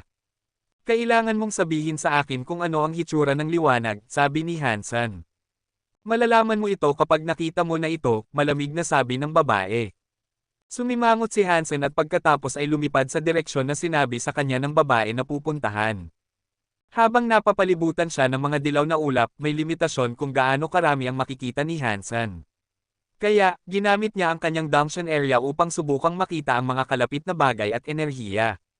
Walang kapansin-pansin sa direksyon kung saan siya lumilipad. Hanggat alam niya, may mga ulap lang. Isang bagay na maaaring naiiba mula sa ibang mga lugar sa loob ng sistema ng Changxia, gayunpaman, ay ang kakulangan ng mga xenogeneics. Pinagpatuloy ni Hansen ang paglipad sa direksyon na iniutos sa kanya ng babae na puntahan, at hindi siya lumihis. At tingnan mo nga naman, pagkatapos ng 3 o 4 na oras, nakakita siya ng isang liwanag sa unahan. Ang liwanag ay parang araw sa mga oras ng takip silim. Ito ay isang malalim na pula, at parang isang malaking parol sa abot tanaw. Tulad ng sinabi ng babae, alam niya ito nang makita niya ito. Nang makita ni Hansen ang liwanag, parang nakita rin siya ng liwanag. Lumipad ito patungo kay Hansen, na kinabalot siya sa kanyang liwanag. Naalala ni Hansen ang sinabi ng babae, at hindi siya nagsalita kahit isang salita. Umikot ang liwanag sa kanya ng ilang sandali ngunit sa huli ay nawala ng interes. Ilang minuto pagkatapos, lumipad ito palayo. Nakaramdam si Hansen ng kaunting ginhawa. Ngunit naabutan niya ang liwanag, at sinundan niya ito mula sa likuran. Ang liwanag ay medyo mabagal, ngunit lumulutang din ito pabalik-balik. Hindi ito sumunod sa isang nakapirming landas o direksyon. Pumunta ito sa kaliwa, kanan, pasulong, at pabalik. Nalilito si Hansen, ngunit sinundan pa rin niya ito. Sa kabutihang palad, ang lumulutang na liwanag ay tila hindi siya dinadala sa panganib. Habang lumilipad siya, hindi pa rin niya napapansin ang anumang kalapit na xenogeneics. Pagkatapos sundan ng liwanag sa loob ng kalahating araw, bigla siyang nakakita ng isang higanting anino sa unahan. Nang tumingin siya ng mas matamang, napansin niya na ang anino ay talagang isa pang isla. Iyon ang nagpasaya sa kanya. Nang medyo malapit na si Hansen, napansin niya na ang isla ay talagang kapareho ng isla ng babae. Kahit na ang lahat ng halaman ay magkapareho. Pumunta ang liwanag sa isla at tumigil sa damuhan na parang natutulog. Bumaba rin si Hansen sa isla. Nang malapit na siya, ang mabigat na gravity ay hinaila siya pababa sa ibabaw. Tiyak na hindi siya makalilipad sa bersyong ito ng isla. Ngunit hindi gaanong mahalaga iyon kay Hansen. Naglakad siya patungo sa bundok sa gitna ng isla at hindi nagtagal ay nakarating siya sa mga paanan nito. May mga batong hagdan na nakaukit sa pamilyar na mga bato kaya naglakad si Hansen hanggang sa itaas. Walang kahoy na bahay o hardin sa maliit na tuktok. Isang kakaibang itim na simbolo ang nakaukit sa gilid ng tuktok. Hindi niya masabi kung ano iyon. Nahulaan ni Hansen na iyon ang maaaring paghihigpit ng isla. Kung sisirain niya ito, maaaring mapalaya ang babae.